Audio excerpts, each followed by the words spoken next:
মৰমৰ ছাত্ৰ-ছাত্ৰীসকল, এই ইউটিউব চেনেললৈ তোমালোকক আজি পুনৰবাৰ স্বাগতম। আজি তোমালোকৰ বাবে দশম শ্ৰেণীৰ অৰ্থাৎ HSLCৰ ছ'চিয়েল ছায়েন্সৰ অৰ্থনীতি বিজ্ঞানৰ প্ৰথম অধ্যায় মুদ্ৰা আৰু বেংক ব্যৱস্থা নামৰ পাঠটোৰ সকলো পাঠভিত্তিক আৰু ভিতৰুৱা প্ৰশ্ন উত্তৰ লগতে আগতে আহি যোৱা কিছুমান প্ৰশ্ন উত্তৰ তোমালোকৰ বাবে লৈ আহিছোঁ। মৰমৰ ছাত্ৰ-ছাত্ৰীসকল, ভিডিঅ'টো স্কিপ নকৰাকৈ লাষ্টলৈকে চাই থাকিব। অনুশীলনীত দিয়া আছে অতি চমু উত্তৰৰ প্ৰশ্ন। ইয়াৰ 1 নম্বৰ প্ৰশ্নত দিয়া আছে কি? বিনিময় প্ৰথা কি? ইয়াৰ উত্তৰ হ'ব সামগ্ৰীৰ বিপৰীতে সামগ্ৰীৰ প্ৰত্যক্ষ বিনিময়েই হ'ল বিনিময় প্ৰথা। মানে হৈছে কোনো এটা সামগ্ৰীৰ বিপৰীতে কোনো এটা সামগ্ৰী দিয়া প্ৰথাকেই বিনিময় প্ৰথা বোলে। সামগ্ৰীৰ বিপৰীতে সামগ্ৰীৰ প্ৰত্যক্ষ বিনিময়েই হ'ল বিনিময় প্ৰথা। তাৰপিছত 2 নম্বৰ প্ৰশ্নত দিয়া আছে মুদ্ৰা কি? ইয়াৰ উত্তৰ হ'ব বিনিময়ৰ মাধ্যম হিচাপে সাধাৰণ গ্ৰহণযোগ্যতা থকা আৰু লগতেই সামগ্ৰীৰ মূল্যৰ মাপকাঠি আৰু মূল্যৰ ভাণ্ডাৰ হিচাপে কাৰ্য সম্পাদনা কৰা যিকোনো সামগ্ৰীয়ে হৈছে সম্পদ। কি?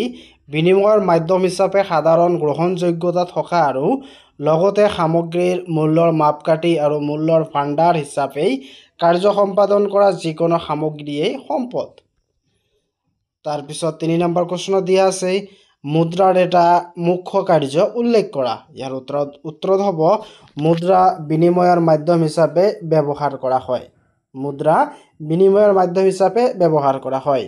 4 নম্বৰ প্ৰশ্নত দিয়া আছে অবিহিত মুদ্ৰাৰ এটা উদাহৰণ দিয়া। ইয়াৰ উত্তৰত হ'ব অবিহিত মুদ্ৰাৰ এটা উদাহৰণ হ'ল চেক মুদ্ৰা। তাৰপিছত 5 নম্বৰ প্ৰশ্নত দিয়া আছে প্ৰতিনিধিত্বমূলক কাগজী মুদ্ৰা কি? ইয়াৰ উত্তৰত হ'ব পূৰ্বতে 100 টকাৰ কাগজী মুদ্ৰা 100 টকাৰ মূল্যৰ সোণ বা ৰূপ লৈ ৰূপান্তৰিত হৈছিল। এনে কাগজী মুদ্ৰাক প্ৰতিনিধিত্বমূলক সোণ বা ৰূপৰ প্ৰতিনিধি বা পৰিৱৰ্তনীয় কাগজী মুদ্ৰা বোলা হয়। তাৰপিছত 6 নম্বৰ প্ৰশ্নত দিয়া আছে বেংক কি? ইয়াৰ উত্তৰত হ'ব বেংক এটা অৰ্থনৈতিক প্ৰতিষ্ঠান যি ঋণৰ ব্যৱসায় কৰে। বেংকে সঞ্চয় আৰু সঞ্চয় সংগ্ৰহ কৰি সংগৃহীত সঞ্চয় ঋণ লওঁতা সকললৈ আগবঢ়ায়। তাৰপিছত 7 নম্বৰ প্ৰশ্নত দিয়া আছে ভাৰতীয় ৰিজাৰ্ভ বেংক কোন চনত স্থাপিত হৈছিল? এইটো ভেৰি ইম্পৰ্টেণ্ট কুৱেশ্যন। এইটো তোমালোকে ভালদৰে মনত ৰাখিবা। ভাৰতীয় ৰিজাৰ্ভ বেংক 1935 চনত স্থাপিত হৈছিল। তাৰপিছত 8 নম্বৰ প্ৰশ্নত দিয়া আছে চলিত আমানত কি? ইয়াৰ উত্তৰ হ'ব এক সঞ্চয় ব্যৱস্থা। চলিত আমানত হৈছে এক সঞ্চয় ব্যৱস্থা য'ত সঞ্চয় কৰিলে সঞ্চয়কাৰী বা আমানতকাৰীয়ে নিজৰ সঞ্চয় যিকোনো সময়তে চেকৰ যোগেদি উলিয়াব বা উলিয়াই আনিব পাৰে। তাৰপিছত দিছে চমু উত্তৰৰ প্ৰশ্ন। ইয়াৰ 1 নম্বৰ কুৱেশ্যনটো হৈছে সংগতিবিহীন অভাৱে বিনিময় প্ৰথাত কিদৰে সমস্যাৰ সৃষ্টি কৰে? ইয়াৰ উত্তৰত হ'ব অভাৱৰ মাজত সংগতি নাথাকিলে বিনিময় কাৰ্য সম্পাদন কৰাত অসুবিধা হয়। উদাহৰণস্বৰূপে ক আৰু খ দুজন ব্যক্তি। কয়ে আলু উৎপাদন কৰে আৰু ধান বিচাৰিছে। ক ব্যক্তিজনে কি আলু উৎপাদন কৰে আৰু ধান বিচাৰিছে, মানে তাক ধান লাগে। কিন্তু খয়ে ধান উৎপাদন কৰে আৰু আলু বিচাৰিছে, মানে খ ব্যক্তিজনে ধান উৎপাদন কৰে কিন্তু তাক আলু লাগে। এই ক্ষেত্ৰত ক আৰু খৰ মাজত অভাৱৰ সংগতি আছে আৰু সেয়েহে দুয়োৰে মাজত বিনিময়ৰ সম্ভৱ হৈছে। যদি অভাৱৰ সংগতি নাথাকে তেতিয়া দুয়োজনৰ মাজত বিনিময় নহ'ব। উদাহৰণস্বৰূপে খ দাইল বিচাৰিছে, তেতিয়া কৰ লগত তেওঁৰ বিনিময় নহ'ব। 2 নম্বৰ প্ৰশ্নত দিয়া আছে মূল্যৰ ভাণ্ডাৰ বুলিলে কি বুজায়? ইয়াৰ উত্তৰত হ'ব মুদ্ৰা ব্যৱস্থাত মুদ্ৰা সঞ্চয় কৰি ৰাখিব পাৰি আৰু সঞ্চিত মুদ্ৰাৰ প্ৰয়োজন অনুসৰি সামগ্ৰী ক্ৰয় কৰোঁতেই ব্যৱহাৰ কৰিব পাৰি। সেয়ে মুদ্ৰাক সামগ্ৰীসমূহৰ মূল্যৰ ভাণ্ডাৰ বুলিব পাৰি। 3 নম্বৰ প্ৰশ্নত দিয়া আছে মুদ্ৰাৰ কোনটো বৈশিষ্ট্য সবাতোকৈ গুৰুত্বপূৰ্ণ আৰু কিয়? ইয়াৰ উত্তৰত হ'ব মুদ্ৰাৰ সবাতোকৈ গুৰুত্বপূৰ্ণ বৈশিষ্ট্যটো হৈছে সাধাৰণ গ্ৰহণযোগ্যতা বিনিময়ৰ মাধ্যম হিচাপে মুদ্ৰাক সকলোৱে গ্ৰহণ কৰে ই সকলোৰে মাজত পৰিচিত আৰু সকলোৱে তাৰ ব্যৱহাৰ জানে তাৰপিছত 4 নম্বৰ কোৱেশ্চনত দিয়া আছে মুদ্ৰাৰ তাৰল্য গুণ কি ইয়াৰ উত্তৰ হ'ব যিকোনো মুদ্ৰাৰ সমমূল্য বা সমসামগ্ৰী লৈ তৎক্ষণাত আৰু প্ৰত্যক্ষভাৱে ৰূপান্তৰিত হয় এই মুদ্ৰা তাৰল্য গুণ 5 নম্বৰ কোৱেশ্চনত দিয়া আছে মুদ্ৰা সা-সামগ্ৰীৰ মূল্যৰ উমৈহতীয়া মাপকাঠি ব্যাখ্যা কৰা ইয়াৰ উত্তৰ হ'ব আমাৰ চাৰিওফালে দুই প্ৰকাৰৰ সামগ্ৰী উপলব্ধ হৈ আছে এবিধ মুক্ত আৰু আনবিধ আৰ্থিক সামগ্ৰী মুক্ত সামগ্ৰীবোৰ হৈছে ৰ'দৰ পোহৰ পানী বতাহ যিবোৰৰ বাবে আমি কোনো মূল্য পৰিশোধ কৰিব নালাগে আনহাতে আৰ্থিক সামগ্ৰীসমূহৰ মূল্য আছে যিবোৰ বজাৰত বেচা কিনা হয় সকলো আৰ্থিক সামগ্ৰীৰ মূল্য মুদ্ৰাৰ ৰূপত প্ৰকাশ কৰা হয় সেয়ে মুদ্ৰাক সামগ্ৰীৰ মূল্যৰ উমৈহতীয়া মাপকাঠি বোলে 6 নম্বৰ কোৱেশ্চনত দিয়া আছে সসীম বিহিত মুদ্ৰা আৰু অসীম বিহিত মুদ্ৰাৰ পাৰ্থক্য কি ইয়াৰ উত্তৰ হ'ব সসীম বিহিত মুদ্ৰা আৰু অসীম বিহিত মুদ্ৰাৰ পাৰ্থক্যসমূহ তলত উল্লেখ কৰা হ'ল যি বিহিত মুদ্ৰাৰ সহায়ত সীমিত মূল্যৰ লেনদেন সম্পন্ন কৰিব পাৰি সেই মুদ্ৰা হৈছে সসীম বিহিত মুদ্ৰা এই মুদ্ৰা নাথাকিলে লেনদেনত অসুবিধা হয় যেনে কোনো এজন ব্যক্তিয়ে এডৰা ভূমি ক্ৰয় কৰিছে ভূমিডৰাৰ মূল্য 10 লাখ টকা ভূমি ক্ৰয় কৰোতাজনে 10 লাখ টকা কম মূল্যৰ মুদ্ৰা ৰূপত আদায় দিলেই বিক্ৰী কৰোতাজন অসুবিধা হ'ব গতিকে কম মূল্যৰ কাগজী বা ধাতুৰ মুদ্ৰা এই ক্ষেত্ৰত সসীম বা সীমিত বা সসীম বিহিত মুদ্ৰা হ'ব আনহাতে অধিক মূল্যৰ মুদ্ৰা হ'ব অসীম বিহিত মুদ্ৰা এই মুদ্ৰাৰ সহায়ত অধিক মূল্যৰ লেনদেন সম্পাদন কৰিব পাৰি তাৰপিছত 7 নম্বৰ কোৱেশ্চনত দিয়া আছে আঞ্চলিক গ্ৰাম্য বেংকে কি কাৰ্য সম্পাদন কৰে ইয়াৰ উত্তৰ হ'ব আঞ্চলিক গ্ৰাম্য বেংকৰ কাৰ্যবোৰ হৈছে বেপাৰী মহাজনসকলৰ পৰা অত্যাধুনিক সুদ দি ঋণ লোৱা গাঁওবাসীলৈ অতি কম সুতৰ হাৰত ঋণ প্ৰদান কৰি দুখীয়া গাঁওবাসীক সকাহ দিয়ে গ্ৰাম্য সঞ্চয় সংগ্ৰহ কৰি বিভিন্ন উৎপাদনমূলক কাৰ্যত সেই সঞ্চয় ব্যয় কৰে তাৰপিছত 8 নম্বৰ কোৱেশ্চনত দিয়া আছে অনা বেংক প্ৰতিষ্ঠানসমূহ কেনেকৈ কি অৰ্থত বেলেগ ইয়াৰ উত্তৰ হ'ব বেংক প্ৰতিষ্ঠান আৰু অনা বেংক প্ৰতিষ্ঠান চেকৰ ব্যৱহাৰ হয় বেংক প্ৰতিষ্ঠানত চেকৰ ব্যৱহাৰ হয় আৰু অনা বেংক প্ৰতিষ্ঠানত চেকৰ ব্যৱহাৰ নহয় আৰু তাৰপিছত বেংক ব্যৱস্থাত বীমা আঁচনি থাকে আৰু অনা বেংকত বীমা আঁচনি নাথাকে তাৰপিছত বেংক ব্যৱস্থাত সঞ্চয়ৰ নিৰাপত্তা থাকে আনহাতে অনা বেংকসমূহত সঞ্চয়ৰ নিৰাপত্তা নাথাকে তাৰপিছত দীঘল উত্তৰৰ প্ৰশ্ন ইয়াৰ 1 নম্বৰ কোৱেশ্চনটো হৈছে বিনিময় প্ৰথাৰ 4টা অসুবিধা ব্যাখ্যা কৰা ইয়াৰ উত্তৰ হ'ব বিনিময় প্ৰথাৰ 4টা অসুবিধা তলত উল্লেখ কৰা হ'ল ক সংগতিহীন অভাৱৰ মাজত সংগতি নাথাকিলে বিনিময় কাৰ্য সম্পাদন কৰাত অসুবিধা হয় উদাহৰণস্বৰূপে ক আৰু খ দুজন ব্যক্তি কয়ে আলু উৎপাদন কৰে আৰু ধান বিচাৰিছে খয়ে ধান উৎপাদন কৰে আৰু আলু বিচাৰিছে এই ক্ষেত্ৰত ক আৰু খৰ মাজত অভাৱৰ সংগতি আছে আৰু সেয়েহে দুয়োৰে মাজত বিনিময়ৰ সম্ভৱ হৈছে যদি অভাৱৰ সংগতি নাথাকে তেতিয়া দুয়োজনৰ মাজত বিনিময় নহ'ব উদাহৰণস্বৰূপে খয়ে দাইল বিচাৰিছে তেতিয়া কৰ লগত তেওঁৰ বিনিময় নহ'ব খ হিচাপ নিকাচৰ উমৈহতীয়া এককৰ অভাৱ বিনিময়ৰ প্ৰথাত বিনিময়যোগ্য সামগ্ৰীৰ সংখ্যা বহুত প্ৰতিটো সামগ্ৰীৰ মূল্য আন সামগ্ৰীৰ মাধ্যমেৰে প্ৰকাশ কৰিব লাগিব যেনে এটা আমৰ সমান 3টা বগৰী কিন্তু আমৰ এই বিনিময়ৰ হাৰ কেৱল এটাই হ'ব তাৰ নিশ্চয়তা নাথাকে বজাৰত যিমান সামগ্ৰী আছে সিমান সামগ্ৰীৰ বিপৰীতে বিনিময়ৰ হাৰ থাকিব লাগিব বজাৰলৈ ওলাই যোৱা ব্যক্তি এজনে সেই সকলোবোৰ বিনিময়ৰ হাৰ মনত ৰাখিব লাগিব, সেয়া অসম্ভৱ কথা। তাৰপিছত গ বিভাজনীয়তাৰ অভাৱ। কিছুমান সামগ্ৰী আছে যিবোৰ সৰু সৰু গোটত ভাগ কৰিব নোৱাৰি। বিনিময় প্ৰথাত এই সামগ্ৰীবোৰে প্ৰক্ৰিয়াটো সম্পাদন কৰাত অসুবিধাৰ সৃষ্টি কৰে। যেনে এজন মানুহৰ এজনী ছাগলী আছে আৰু তেওঁক 1 কিলোগ্ৰাম চাউলৰ প্ৰয়োজন হৈছে। তেনে অৱস্থাত ছাগলীজনী সৰু সৰু অংশত ভাগ কৰি চাউলৰ লগত বিনিময় কৰাটো সম্ভৱ নহয়। তাৰপিছত ঘ মূল্যৰ ভাণ্ডাৰ অভাৱ। বিনিময় প্ৰথাত মূল্যৰ ৰূপত সামগ্ৰীৰ ভাণ্ডাৰ সঞ্চয় কৰিব লগা হৈছিল। সামগ্ৰীবোৰ বেছি দিন সাঁচি ৰাখিব নোৱাৰি নষ্ট হৈ যায়।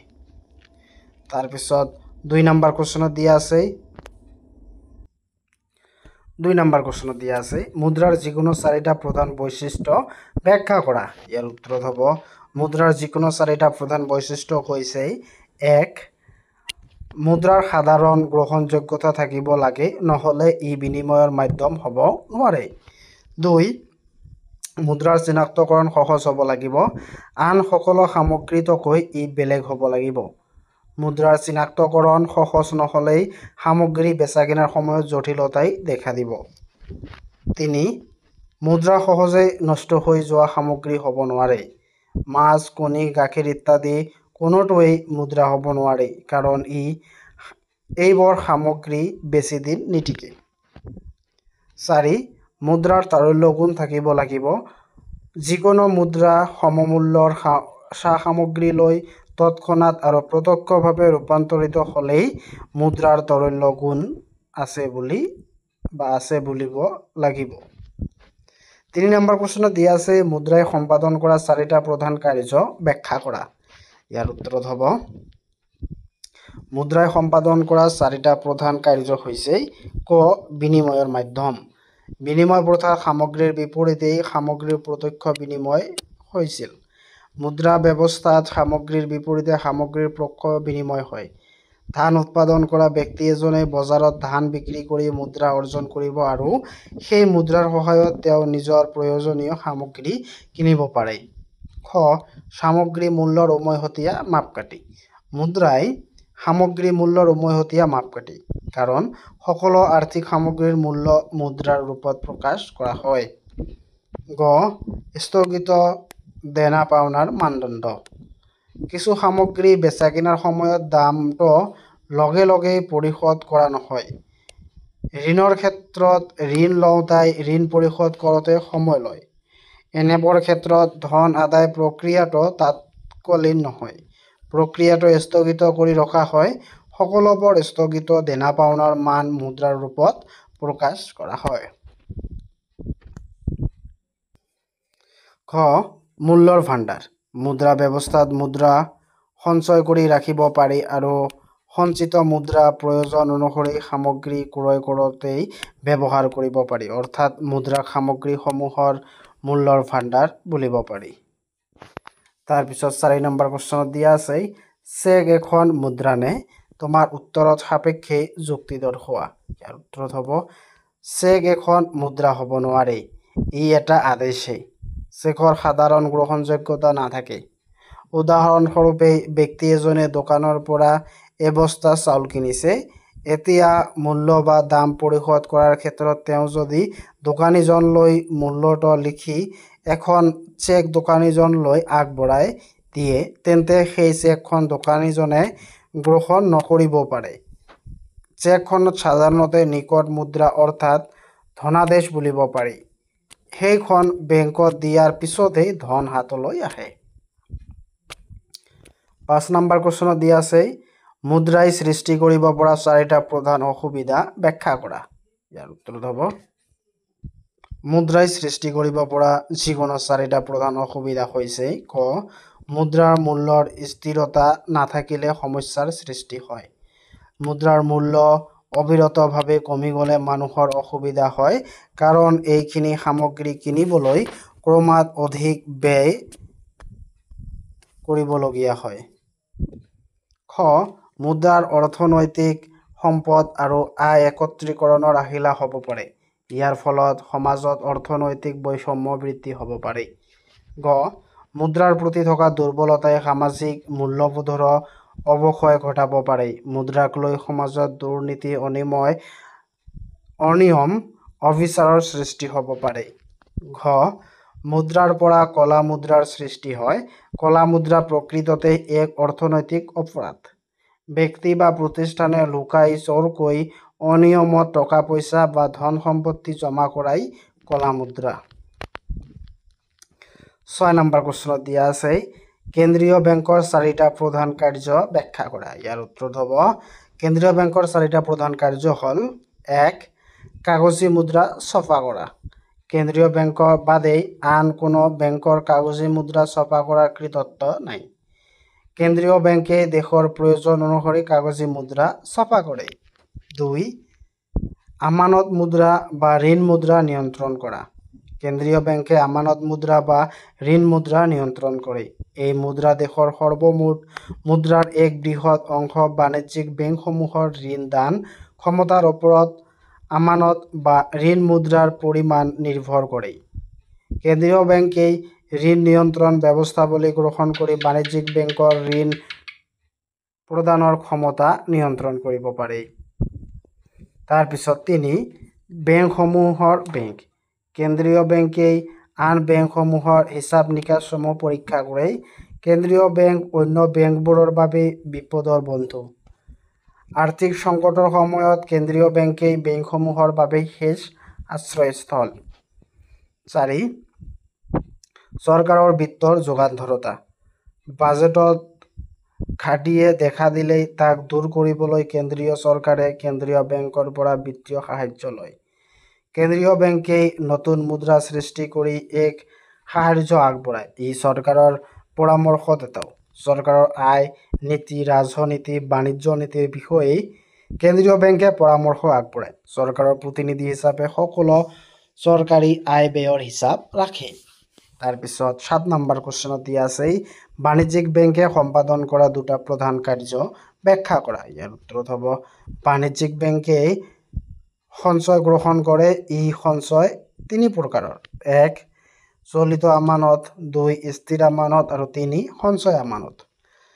চলিত আমানত হ'ল এনে এক সঞ্চয় ব্যৱস্থা য'ত সঞ্চয় কৰিলে সঞ্চয়কাৰী বা আমানতকাৰীয়ে নিজৰ সঞ্চয় যিকোনো সময়তে চেকৰ যোগেদি উলিয়াই আনিব পাৰে।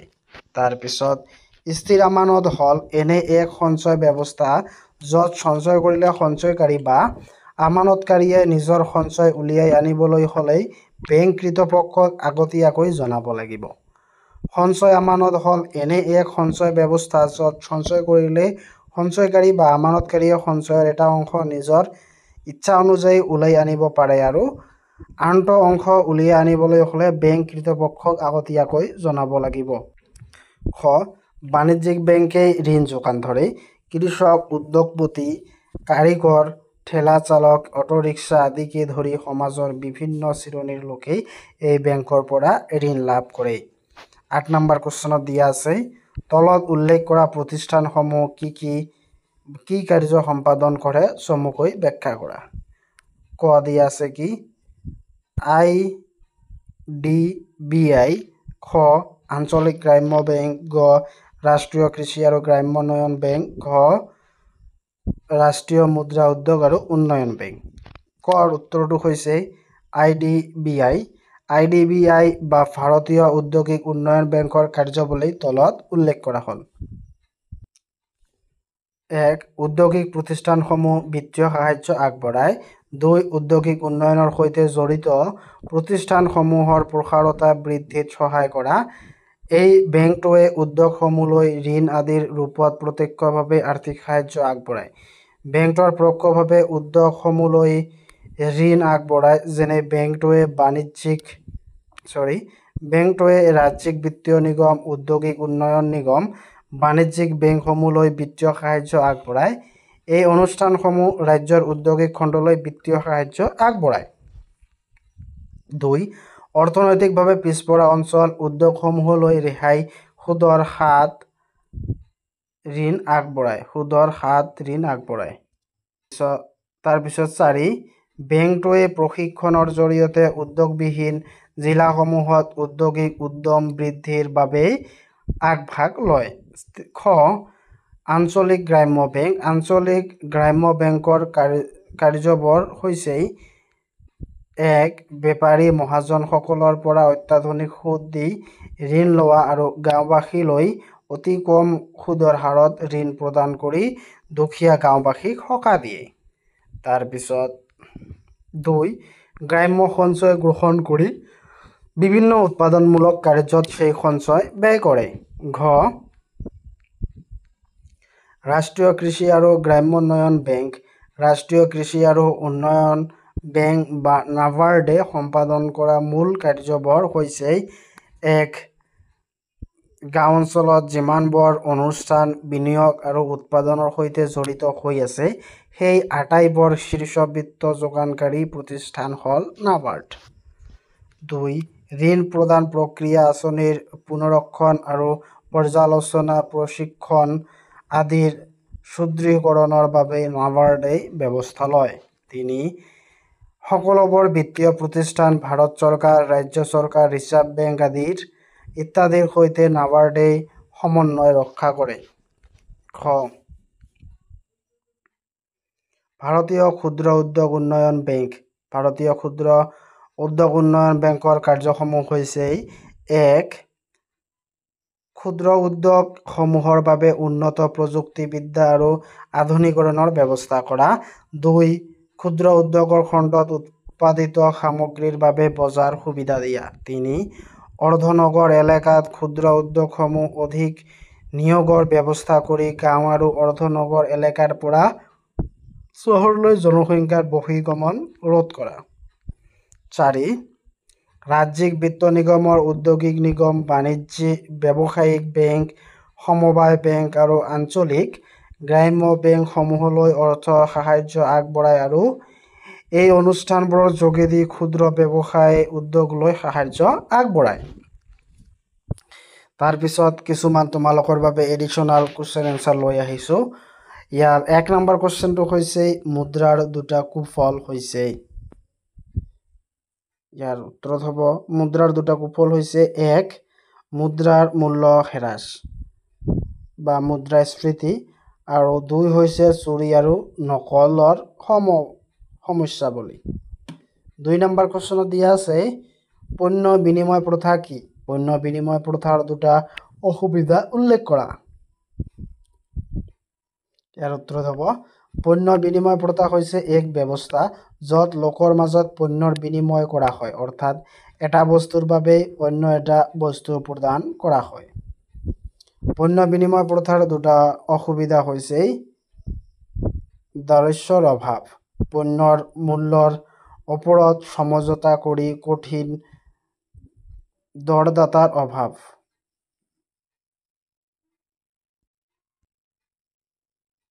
দাৰিদ্ৰ্যৰ অভাৱ, পণ্যৰ মূল্যৰ ওপৰত সমঝোতা কৰা কঠিন, দৰদাতাৰ অভাৱ যেতিয়া আপোনাৰ পৰা যি বস্তু বিচাৰে সেই বস্তুৰ কোনো দৰদাতা থাকিব বা নাথাকিব পাৰে, দৰদাতা নাথাকিব পাৰে। তাৰপিছত 3 নম্বৰ কুৱেশ্যনটো হৈছে আঞ্চলিক গ্ৰাম্য বেংকৰ দুটা মূল কাৰ্য লিখা। এইটো 2017 চনত অহা কুৱেশ্যন। ইয়াৰ উত্তৰত হ'ব আঞ্চলিক গ্ৰাম্য বেংকৰ দুটা কাৰ্য হ'ল কৃষকৰ বাবে ঋণ প্ৰদান, কৃষকৰ উৎপাদনৰ খৰচ পূৰণৰ বাবে ঋণ আগবঢ়োৱা আৰু আৰ্থিক সহায়, গ্ৰাম্য উন্নয়ন আৰু কৃষি সম্পৰ্কিত প্ৰকল্পসমূহৰ বাবে আৰ্থিক সহায় প্ৰদান কৰা। 4 বিনিময় প্ৰথাৰ দুটা অসুবিধা লিখা। এইটো 2017 চনত অহা কুৱেশ্যন। ইয়াৰ উত্তৰত হ'ব বিনিময় প্ৰথাৰ দুটা অসুবিধা হ'ল সম্পত্তিৰ মূল্য নিৰ্ধাৰণৰ অসুবিধা, পৃথক পৃথক বস্তুৰ মূল্যৰ তুলনা কৰা কঠিন হয়। তাৰপিছত সঞ্চয়ৰ অভাৱ, বিনিময় প্ৰথাত মুদ্ৰা নাই, সেয়ে সঞ্চয় কৰাটো সম্ভৱ নহয়। 5 নম্বৰ কুৱেশ্যনত দিয়া আছে মুদ্ৰাৰ লগত সংযোজিত হৈ থকা দুটা অসুবিধা লিখা। ইয়াৰ উত্তৰত হ'ব মুদ্ৰাৰ লগত সংযোজিত হৈ থকা দুটা অসুবিধা হ'ল মুদ্ৰাৰ মূল্য হ্ৰাস, মুদ্ৰাৰ মূল্যসমূহ সময়ৰ সৈতে হ্ৰাস পোৱাৰ সম্ভাৱনা থাকে, যাৰ ফলত লোকচান হ'ব পাৰে। মুদ্ৰাৰ জালিয়াতি বা নকল মুদ্ৰা ব্যৱহাৰৰ ঘটনাবোৰ অতিক্ৰম কৰিব পৰা কঠিন হয়, যাৰ ফলত অৰ্থব্যৱস্থাত স্থিতিশীলতা সৃষ্টি হয়। তাৰপিছত 6 নম্বৰ কুৱেশ্যন দিয়া আছে, কৃষি আৰু গ্ৰামোন্নয়ন ৰাষ্ট্ৰীয় বেংকে বা নাবাৰ্ড সম্পাদন কৰা দুটা মূল কাৰ্য লিখা। ইয়াৰ উত্তৰ হ'ব কৃষি বা গ্ৰামোন্নয়ন ৰাষ্ট্ৰীয় বেংক চৰ্টত নাবাৰ্ড সম্পাদন কৰা দুটা মূল কাৰ্য হ'ল কৃষি আৰু গ্ৰামোন্নয়ন প্ৰকল্পৰ অৰ্থয়ন। নাবাৰ্ডে কৃষি আৰু গ্ৰামোন্নয়ন সন্দৰ্ভত বিভিন্ন প্ৰকল্পৰ বাবে ঋণ আৰু অৰ্থয়ন যোগান দিয়ে। গ্ৰামোন্নয়ন কাৰ্যসূচী আৰু উদ্ভাৱনী উদ্যোগৰ সমৰ্থন। নাবাৰ্ড গ্ৰাম্য অঞ্চলৰ উদ্ভাৱনী উদ্যোগসমূহ আৰু উন্নয়নকাৰী কাৰ্যসমূহৰ প্ৰবৃদ্ধি আৰু বাস্তৱায়ন কৰাত সহায় কৰে। 7 নম্বৰ কুৱেশ্যনত দিয়া আছে, বিনিময় প্ৰথাৰ অসুবিধাসমূহ কি কি? এইটো 2018 চনত অহা কুৱেশ্যন। ইয়াৰ উত্তৰত হ'ব বিনিময় প্ৰথাৰ অসুবিধাসমূহ হ'ল দ্বিপদী দামৰ সমস্যা। পণ্যসমূহৰ পৰস্পৰৰ বিনিময়ৰ সময়ত দামৰ পৰিমাণ ঠিক কৰা কঠিন, কাৰণ প্ৰতিটো সামগ্ৰীৰ নিজৰ মূল্য নিৰ্ধাৰণ কৰা আৱশ্যক হয়। তাৰপিছত পণ্যৰ দুটাত মিলন সাপেক্ষতা। তাৰপিছত বিনিময়ৰ বাবে একে সময়ত দুটা পক্ষৰ বাবে প্ৰয়োজনীয় পণ্যৰ সমান্তৰাল উপস্থিতিৰ নিশ্চয়তা থাকে, যাক ডাবল কোইনডেন্স বুলি কোৱা হয়। তাৰপিছত সামগ্ৰীৰ নিৰ্দিষ্টতা আৰু খণ্ডিততাৰ সমস্যা। পণ্যসমূহৰ ধৰণ আৰু পৰিমাণৰ মাজত ভিন্নতা থাকিব পাৰে, যাৰ বাবে বিনিময় কঠিন হৈ পৰে। তাৰপিছত দীৰ্ঘকালীন চুক্তিৰ অভাৱ। বিনিময় প্ৰথাত দীৰ্ঘকালীন বাণিজ্যিক সম্পৰ্ক স্থাপন কৰাৰ সুযোগ কম থাকে। তাৰপিছত মুদ্ৰা আৰু বিনিময়ৰ অভাৱ। মুদ্ৰা নথকাৰ কাৰণে বিনিময় ব্যৱস্থাৰ অসুবিধাজনক হৈ পৰে। তাৰপিছত 8 নম্বৰ কুৱেশ্যনত দিয়া আছে, ভাৰতীয় ৰিজাৰ্ভ বেংকৰ প্ৰধান কাৰ্যসমূহ আলোচনা কৰা। ইয়াৰ উত্তৰ হ'ব ভাৰতীয় ৰিজাৰ্ভ বেংক, যাক চৰ্টত RBI বুলি কোৱা হয়।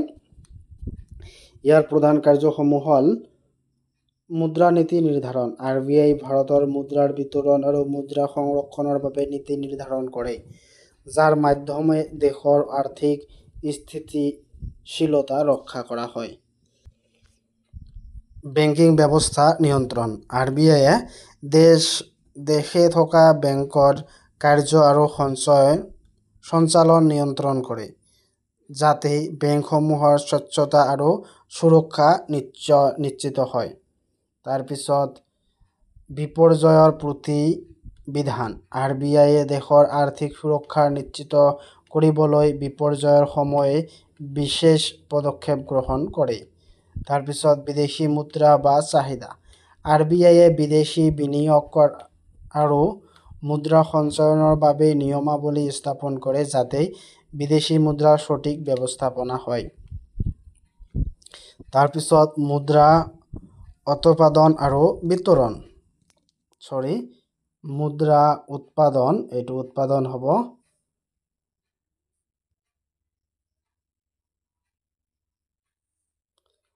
মুদ্ৰা উৎপাদন আৰু বিতৰণ। RBIৰ নতুন মুদ্ৰা উৎপাদন আৰু বিতৰণ কাৰ্য কৰে, যাৰ মাধ্যমেৰে ভাৰতৰ মুদ্ৰা ব্যৱস্থাপনা নিশ্চিত হয়।